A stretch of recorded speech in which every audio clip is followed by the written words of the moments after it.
ನಮಸ್ಕಾರ ಸ್ನೇಹಿತರೆ, ಸ್ನೇಹ ಲೋಕಕ್ಕೆ ಚಾನಲ್ಗೆ ನಿಮ್ಮೆಲ್ಲರಿಗೂ ಸ್ವಾಗತ. ಸ್ನೇಹಿತರೆ, ಆಗಸ್ಟ್ 21ನೇ ತಾರೀಕು ಶುಕ್ರವಾರ ಯಾರೆಲ್ಲ ವರಮಹಾಲಕ್ಷ್ಮಿ ಹಬ್ಬವನ್ನು ಆಚರಣೆ ಮಾಡಿಲ್ವೋ ಅಂಥವರು ಆಗಸ್ಟ್ 28ನೇ ತಾರೀಕು ಶುಕ್ರವಾರದಂದು ಹುಣ್ಣಿಮೆಯ ದಿನದಂದು ವರಮಹಾಲಕ್ಷ್ಮಿ ವ್ರತವನ್ನು ಆಚರಿಸುತ್ತಿದ್ದಾರೆ.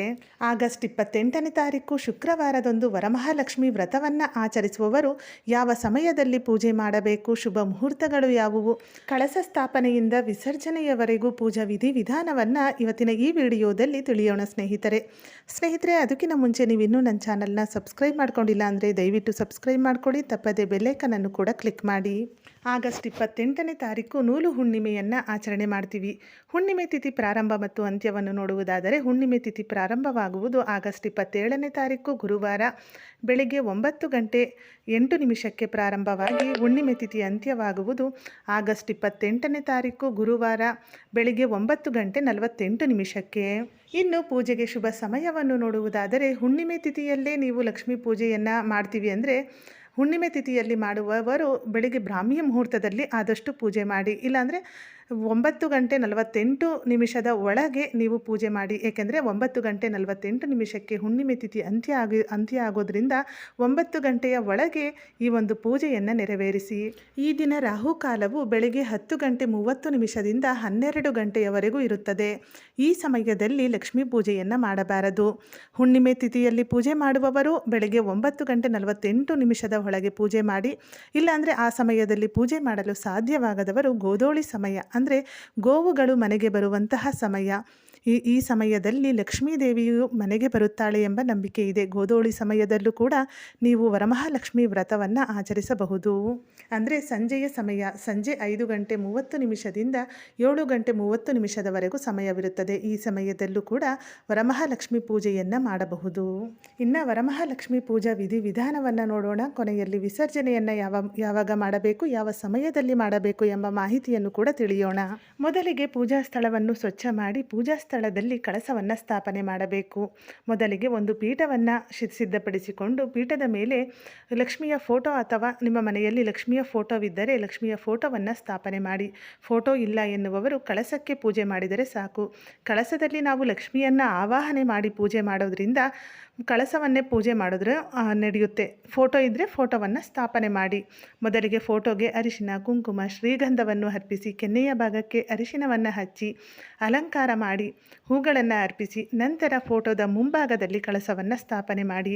ಮೊದಲಿಗೆ ಒಂದು ತಟ್ಟೆಯನ್ನು ತೆಗೆದುಕೊಳ್ಳಿ. ತಾಮ್ರ, ಹಿತ್ತಾಳೆ ಅಥವಾ ತಾಮ್ರದ ತಟ್ಟೆಯನ್ನು ತೆಗೆದುಕೊಳ್ಳಿ. ಸ್ಟೀಲ್ ತಟ್ಟೆಯನ್ನು ಕಳಸವನ್ನು ಸ್ಥಾಪನೆ ಮಾಡಲು ಉಪಯೋಗಿಸಬೇಡಿ. ಆದಷ್ಟು ತಾಮ್ರ, ಬೆಳ್ಳಿ ಅಥವಾ ಹಿತ್ತಾಳೆಯ ತಟ್ಟೆಯನ್ನು ತೆಗೆದುಕೊಳ್ಳಿ. ಈ ಥರದ ತಟ್ಟೆ ನಿಮ್ಮ ಮನೆಯಲ್ಲಿ ಇಲ್ಲ ಎಂದರೆ ಅಂಥವರು ಬಾಳೆ ಎಲೆಯನ್ನು ಹಾಕಿ ಬಾಳೆ ಎಲೆಯ ಮೇಲೆ ಅಕ್ಕಿಯನ್ನು ಹರಡಿ ಅದರ ಮೇಲೆ ನೀವು ಕಳಸವನ್ನು ಸ್ಥಾಪನೆ ಮಾಡಬಹುದು. ತಟ್ಟೆಯನ್ನು ತೆಗೆದುಕೊಂಡು ಆ ತಟ್ಟೆಗೆ 5 ಇಡಿ ಅಕ್ಕಿಯನ್ನು ಹಾಕಿ ಆ ತಟ್ಟೆಯಲ್ಲಿ ಹರಡಿ ನಂತರ ಒಂದು ಅಷ್ಟದಳ ಪದ್ಮ ರಂಗೋಲಿಯನ್ನು ಬಿಡಿಸಿ ನಂತರ ಆ ರಂಗೋಲಿಗೆ ಅರಿಶಿನ, ಕುಂಕುಮ, ಸ್ವಲ್ಪ ಅಕ್ಷತೆ ಹಾಗೆ ಒಂದು ಹೂವನ್ನು ಅರ್ಪಿಸಿ ಅದರ ಮೇಲ್ಭಾಗದಲ್ಲಿ ಆ ರಂಗೋಲಿಯ ಮೇಲ್ಭಾಗದಲ್ಲಿ ಕಳಸದ ಬಿಂದಿಗೆ ಅಥವಾ ಚೊಂಬನ್ನು ಸ್ಥಾಪನೆ ಮಾಡಿ ಇಡಿ. ಅಂದರೆ ಕಳಸದ ಬಿಂದಿಗೆ ಮತ್ತು ಚೊಂಬನ್ನು ತೆಗೆದುಕೊಳ್ಳುವಾಗೂ ಅಷ್ಟೇ ತಾಮ್ರ, ಬೆಳ್ಳಿ ಅಥವಾ ಹಿತ್ತಾಳೆಯ ಚೊಂಬನ್ನೇ ನೀವು ಕಳಸವನ್ನು ಸ್ಥಾಪನೆ ಮಾಡಲು ಬಳಸಬೇಕು. ಸ್ಟೀಲನ್ನು ಬಳಸಬೇಡಿ.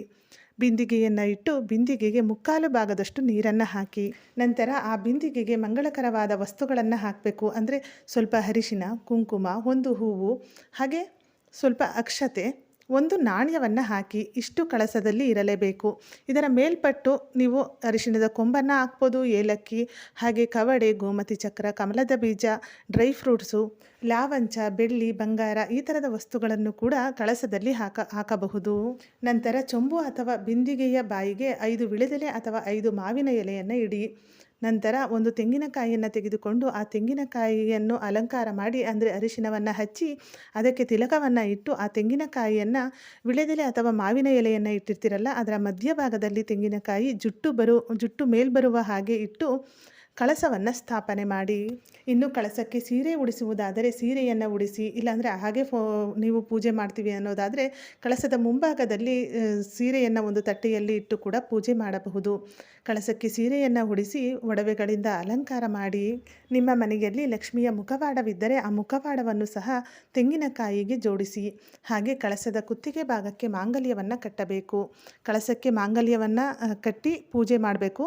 ಕಳಸಕ್ಕೆ ಮಾಂಗಲ್ಯವನ್ನು ಯಾವ ರೀತಿ ಕಟ್ಟಬೇಕು ಅಂದರೆ, ಮೊದಲಿಗೆ ಅಂಗನೂಲನ್ನು ತೆಗೆದುಕೊಂಡು ಅದರಲ್ಲಿ 5 ಎಳೆಯಾಗಿ ಮಾಡಿ, ಆ 5 ಎಳೆಯ ಅಂಗನೂಲಿಗೆ ಅರಿಶಿನವನ್ನು ಹಚ್ಚಿ ಒಂದು ಅರಿಶಿಣದ ಕೊಂಬನ್ನು, ಕೌಲೊಡೆದಿರ್ತಕ್ಕಂಥ ಅರಿಶಿಣದ ಕೊಂಬನ್ನು ತೆಗೆದುಕೊಂಡು ಆ ದಾರಕ್ಕೆ ಕಟ್ಟಿ ಅದನ್ನು ಮಾಂಗಲ್ಯವಾಗಿ ಮಾಡಿ 3 ಗಂಟಾಕಿ, ನಂತರ ಆ ಕಳಸದ ಬಿಂದಿಗೆಯ ಕುತ್ತಿಗೆ ಭಾಗಕ್ಕೆ ಮಾಂಗಲ್ಯವನ್ನು ಕಟ್ಟಿ. ಇಲ್ಲ ನಿಮ್ಮ ಮನೆಯಲ್ಲಿ ಚಿನ್ನದ ಮಾಂಗಲ್ಯ ಲಕ್ಷ್ಮಿಗೆ ಅಂತಲೇ ಮಾಡಿಸಿದರೆ ಅದನ್ನು ಕೂಡ ನೀವು ಕಟ್ಟಬಹುದು. ಚಿನ್ನದ ಮಾಂಗಲ್ಯ ಇಲ್ಲ ಎನ್ನುವವರು ಈ ರೀತಿಯಾಗಿ ಅರಿಶಿಣದ ಕೊಂಬಿನಿಂದ ಮಾಂಗಲ್ಯ ಮಾಡಿ ಕಟ್ಟಿ. ನಂತರ ಲಕ್ಷ್ಮಿಯ ಮುಖವಾಡಕ್ಕೂ ಕೂಡ ಶ್ರೀಗಂಧ, ಅರಿಶಿನ, ಕುಂಕುಮವನ್ನು ಅರ್ಪಿಸಿ ಅಲಂಕಾರ ಮಾಡಿ, ಹೂಗಳಿಂದ ಅಲಂಕಾರ ಮಾಡಿ.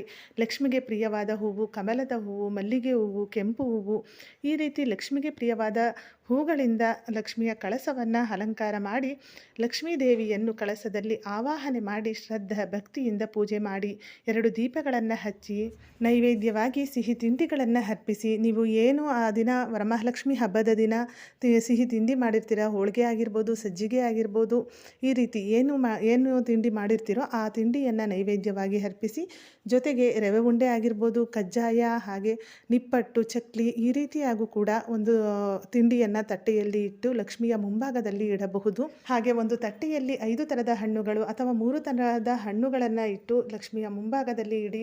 ಇನ್ನು ಮಡಿಲಕ್ಕಿಯನ್ನು ಇಡುವುದಾದರೆ ಮಡಿಲಕ್ಕಿಯನ್ನು ಕೂಡ ಇಡಬಹುದು. ಮಡಿಲಕ್ಕಿಯನ್ನು ಇಡುವವರು ಒಂದು ಅಗಲವಾದ ತಟ್ಟೆಯನ್ನು ತೆಗೆದುಕೊಂಡು ತಟ್ಟೆಗೆ 5 ಇಡಿ ಅಕ್ಕಿ ಹಾಕಿ ಅಕ್ಕಿಯನ್ನು ಹರಡಿ, ಆ ಅಕ್ಕಿಯ ಮೇಲೆ ವಿಳಿದೆಲೆ, ಅಡಿಕೆ, ಹಾಗೆ ಬಾಳೆಹಣ್ಣು, 1 ಬ್ಲೌಸ್ ಪೀಸು, ಬಳೆಗಳು, 1 ತೆಂಗಿನಕಾಯಿ, ಅರಿಶಿಣದ ಕೊಂಬು, ಅರಿಶಿನ, ಕುಂಕುಮ, ಗೌರಿ ಸಾಮಾನು, 1 ಕೊಬ್ಬರಿ ಬಟ್ಟಲು, ಆ ಬಟ್ಟಲಲ್ಲಿ ಹುರ್ಗಡ್ಲೆ, ಡ್ರೈ ಫ್ರೂಟ್ಸು, ಈ ರೀತಿಯಾಗೂ ಕೂಡ ಇಡಬಹುದು. ಕೊಬ್ಬರಿ ಬಟ್ಟಲನ್ನು ಖಾಲಿ ಇಡಬಾರದು ಅಂತಾರೆ, ಅದರಿಂದ ಅದರಲ್ಲಿ ಡ್ರೈ ಫ್ರೂಟ್ಸು ಅಥವಾ ಹುರುಗಡಲೆಯನ್ನು ಹಾಕಿ ಆ ತಟ್ಟೆಯಲ್ಲಿ ಇಡಿ. ಹೀಗೆ ಲಕ್ಷ್ಮಿಯ ಮುಂಭಾಗದಲ್ಲಿ ತಟ್ಟೆಯನ್ನು ಜೋಡಿಸಿ ಶ್ರದ್ಧಾ ಭಕ್ತಿಯಿಂದ ಪೂಜೆ ಮಾಡಿ. ನಾವು ಯಾವುದೇ ಪೂಜೆ ಮಾಡಲಿ ಮೊದಲು ಗಣಪತಿಯನ್ನು ಪೂಜೆ ಮಾಡಿ ನಂತರವೇ ಪೂಜೆ ಮಾಡಬೇಕು. ಆದ್ದರಿಂದ ಒಂದು ಕಡೆಯಲ್ಲಿ ಗಣಪತಿಯ ವಿಗ್ರಹ ಅಥವಾ ಫೋಟೋವನ್ನು ಸ್ಥಾಪನೆ ಮಾಡಿ. ನಿಮ್ಮ ಮನೆಯಲ್ಲಿ ಗಣಪತಿಯ ವಿಗ್ರಹ ಅಥವಾ ಫೋಟೋ ಇಲ್ಲ ಎನ್ನುವವರು ಅರಿಶಿಣದಿಂದ ಉಂಡೆ ಮಾಡಿ ಗಣಪತಿಯ ಮೂರ್ತಿ ಮಾಡಿ ಅದಕ್ಕೆ 21 ಗರಿಕೆ ಹುಲ್ಲನ್ನು ಅರ್ಪಿಸಿ ಅದನ್ನು ಕೂಡ ನೀವು ಗಣಪತಿಯ ರೂಪದಲ್ಲಿ ಪೂಜೆ ಮಾಡಬಹುದು. ಹಾಗೆ ಗಣಪತಿಗೆ ಗೆಜ್ಜೆ ವಸ್ತ್ರವನ್ನು ಅರ್ಪಿಸಿ, ಹಾಗೆ ಲಕ್ಷ್ಮಿಯ ಕಳಸಕ್ಕೂ ಕೂಡ ಗೆಜ್ಜೆ ವಸ್ತ್ರವನ್ನು ಅರ್ಪಿಸಿ. ಜೊತೆಯಲ್ಲಿ ನಿಮ್ಮ ಮನೆಯಲ್ಲಿ ಏನಾದರೂ ವಿಷ್ಣುವಿನ ಫೋಟೋ ಅಥವಾ ವಿಗ್ರಹವಿದ್ದರೆ, ಶ್ರೀಕೃಷ್ಣನ ವಿಗ್ರಹ ಇರ್ಬೋದು, ವಿಷ್ಣುವಿನ ಯಾವುದೇ ಅವತಾರವಾದ ಫೋಟೋ ಅಥವಾ ವಿಗ್ರಹವಿದ್ದರೆ ಅದನ್ನು ಕೂಡ ಸ್ಥಾಪನೆ ಮಾಡಿ. ಮೊದಲಿಗೆ ನಾವು ವಿಷ್ಣುವನ್ನು ಪ್ರಾರ್ಥನೆ ಮಾಡಿಕೊಂಡು ನಂತರವೇ ನಾವು ಲಕ್ಷ್ಮಿಯನ್ನು ಪೂಜಿಸಬೇಕು. ವಿಷ್ಣು ಸಮೇತರಾಗಿ ಲಕ್ಷ್ಮೀ ದೇವಿಯನ್ನು ನಾವು ಮನೆಗೆ ಆಗಮನವನ್ನು ಮಾಡಿಕೊಳ್ಳಬೇಕು. ಆದ್ದರಿಂದ ವಿಷ್ಣುವನ್ನು ಕೂಡ ನೀವು ಸ್ಥಾಪನೆ ಮಾಡಿ ಪೂಜೆ ಮಾಡಿ. ಮೊದಲಿಗೆ ಗಣಪತಿಗೆ ಅಗರಬತ್ತಿಯಿಂದ ಪೂಜೆ ಮಾಡಿ, ನಂತರ ವಿಷ್ಣುವಿನ ಮಂತ್ರವನ್ನು ಪಠಿಸಿ ವಿಷ್ಣುಗೆ ಪೂಜೆ ಮಾಡಿ, ನಂತರ ಲಕ್ಷ್ಮಿಯ ಕಳಸಕ್ಕೆ ಶ್ರದ್ಧಾ ಭಕ್ತಿಯಿಂದ ಪೂಜೆ ಮಾಡಿ. ಅಗರಬತ್ತಿಯಿಂದ ಪೂಜೆ ಮಾಡಿದ ನಂತರ ವ್ರತದ ದಾರವನ್ನು ಯಾರು ಈ ವ್ರತವನ್ನು ಆಚರಿಸುತ್ತಾರೋ ಅವರು ಕೈಗೆ ವ್ರತದ ದಾರವನ್ನು ಕಟ್ಟಿಸಿಕೊಳ್ಳಬೇಕು. ನಿಮ್ಮ ಗಂಡನಿಂದ ಅಥವಾ ಯಾರಾದರೂ ಮುತ್ತೈದೆಯರಿಂದ ವ್ರತದ ದಾರವನ್ನು ನಿಮ್ಮ ಬಲಗೈಗೆ ಕಟ್ಟಿಸಿಕೊಳ್ಳಿ. ನಂತರ ಮಂತ್ರಗಳನ್ನು ಪಠಿಸುತ್ತಾ ಕುಂಕುಮಾರ್ಚನೆ ಮಾಡಿ ಮಹಾಮಂಗಳಾರತಿಯನ್ನು ಮಾಡಿ. ಕುಂಕುಮಾರ್ಚನೆಯನ್ನು ಹೇಗೆ ಮಾಡಬೇಕು ಎಂದರೆ, ಒಂದು ಪ್ಲೇಟನ್ನು ತೆಗೆದುಕೊಳ್ಳಿ, ಆ ತಟ್ಟೆಯ ಮೇಲೆ ಒಂದು ವಿಳೆದೆಲೆಯನ್ನು ಇಟ್ಟು, ಆ ವಿಳೆದೆಲೆಯ ಮೇಲೆ ಒಂದು ನಾಣ್ಯವನ್ನು ಇಟ್ಟು, ಆ ನಾಣ್ಯದ ಮೇಲೆ ನಿಮ್ಮ ಹೆಬ್ಬೆರಳು ಮತ್ತು ಉಂಗುರದ ಬೆರಳಿನ ಸಹಾಯದಿಂದ ಕುಂಕುಮವನ್ನು ತೆಗೆದು ಆ ನಾಣ್ಯದ ಮೇಲೆ ಹಾಕುತ್ತಾ ಒಂದೊಂದು ಮಂತ್ರಕ್ಕೂ ಒಂದೊಂದು ಸ್ವಲ್ಪ ಕುಂಕುಮವನ್ನು ಹಾಕುತ್ತಾ ಲಕ್ಷ್ಮಿಯ ಅಷ್ಟೋತ್ತರವನ್ನು ಪಠಿಸುತ್ತಾ ಕುಂಕುಮಾರ್ಚನೆಯನ್ನು ಮಾಡಿಕೊಳ್ಳಿ. ಕುಂಕುಮಾರ್ಚನೆಯನ್ನು ಮಾಡ್ಬೋದು, ಹಾಗೆ ಹೂಗಳಿಂದ ಅರ್ಚನೆ ಮಾಡ್ಬೋದು, ಕವಡೆಯಿಂದ, ಬಳೆಗಳಿಂದನೂ ಕೂಡ ಈ ಒಂದು ಅರ್ಚನೆಯನ್ನು ಮಾಡಿಕೊಳ್ಳಬಹುದು. ಅರ್ಚನೆ ಮಾಡಿದ ನಂತರ ಆರತಿ ಮಾಡಿ ಈ ರೀತಿಯಾಗಿ ಲಕ್ಷ್ಮಿಯ ಪೂಜೆಯನ್ನು ಮಾಡಬೇಕು. ನಂತರ ಸಂಜೆಯ ಸಮಯದಲ್ಲಿ ಮತ್ತೊಮ್ಮೆ ಕೈಕಾಲು ಮುಖವನ್ನು ತೊಳೆದುಕೊಂಡು ಪೂಜೆಯನ್ನು ಮಾಡಿ ಮುತ್ತೈದೆಯರನ್ನು ಮನೆಗೆ ಕರೆದು ಮುತ್ತೈದೆಯರಿಗೆ ಅರಿಶಿನ, ಕುಂಕುಮ, ಹೂವು ಹಾಗೆ ತಾಂಬೂಲವನ್ನು ಕೊಡಿ. ಮುತ್ತೈದೆಯರೆಲ್ಲ ಮನೆಗೆ ಹೋದ ನಂತರ ಕೊನೆಯಲ್ಲಿ ಕೆಂಪು ಆರತಿ ಮಾಡಿ ಲಕ್ಷ್ಮಿಯ ಕಳಸಕ್ಕೆ ದೃಷ್ಟಿಯನ್ನು ತೆಗೆಯಿರಿ. ಇನ್ನು ಕೆಂಪು ಆರತಿಯನ್ನು ಯಾವ ರೀತಿ ಮಾಡಬೇಕು ಎಂದರೆ, ಕೆಂಪು ಆರತಿಯನ್ನು ಮಾಡಲು ಒಂದು ತಟ್ಟೆಯನ್ನು ತೆಗೆದುಕೊಳ್ಳಿ. ತಟ್ಟೆಗೆ ಸ್ವಲ್ಪ ನೀರನ್ನು ಹಾಕಿ, ಆ ನೀರಿಗೆ ಸ್ವಲ್ಪ ಅರಿಶಿನ ಕುಂಕುಮವನ್ನು ಹಾಕಿ ಕಲಸಿ, ನಂತರ ಒಂದು ವಿಳೆದೆಲೆಯನ್ನು ಆ ನೀರಿನ ಮೇಲೆ ಇಟ್ಟು, ಅದರ ಮೇಲೆ ಪುಟ್ಟ ಪುಟ್ಟ 2 ದೀಪಗಳನ್ನು ಇಟ್ಟು ಕೆಂಪು ಆರತಿಯನ್ನು ರೆಡಿ ಮಾಡಿಕೊಂಡು ಆ ದೀಪವನ್ನು ಹಚ್ಚಿ ಕೊನೆಯಲ್ಲಿ ಕೆಂಪು ಆರತಿ ಮಾಡಿ ಲಕ್ಷ್ಮಿಯ ಕಳಸಕ್ಕೆ ದೃಷ್ಟಿಯನ್ನು ತೆಗೆಯಿರಿ. ಇನ್ನು ವಿಸರ್ಜನೆಯನ್ನು ಯಾವಾಗ ಮಾಡಬೇಕು ಎಂದರೆ, ಶುಕ್ರವಾರದ ದಿನವೇ ನೀವು ವಿಸರ್ಜನೆ ಮಾಡ್ತೀವಿ ಅನ್ನೋದಾದರೆ ಶುಕ್ರವಾರನೇ ನೀವು ವಿಸರ್ಜನೆಯನ್ನು ಮಾಡ್ಬೋದು. ರಾತ್ರಿ 8 ಗಂಟೆ 30 ನಿಮಿಷದ ಒಳಗೆ ವಿಸರ್ಜನೆಯನ್ನು ಮಾಡ್ಕೊಳ್ಳಿ. ಕೆಂಪಾರತಿಯನ್ನು ಮಾಡಿ ಕಳಸವನ್ನು ಕಳಸವನ್ನು ಕದಲಿಸಿದ ನಂತರ ನಿಮಗೆ ಯಾವಾಗ ಬೇಕಾದರೂ ಆವಾಗ ವಿಸರ್ಜನೆ, ಅಂದರೆ ಮರುದಿನವೂ ಕೂಡ ನೀವು ವಿಸರ್ಜನೆಯನ್ನು ಮಾಡಿಕೊಳ್ಳಬಹುದು.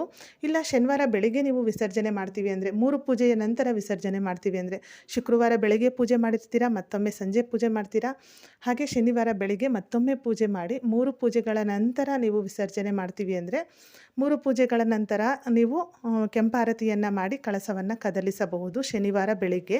ಆದರೆ ಶನಿವಾರ ಬೆಳಿಗ್ಗೆ ರಾಹುಕಾಲ ಇರೋದು ಬೆಳಿಗ್ಗೆ 9 ಗಂಟೆಯಿಂದ 10 ಗಂಟೆ 30 ನಿಮಿಷದವರೆಗೂ ರಾಹುಕಾಲ ಇರುತ್ತೆ ಶನಿವಾರ. ಈ ಸಮಯದಲ್ಲಿ ಕಳಸವನ್ನು ಕದಲಿಸಬಾರದು.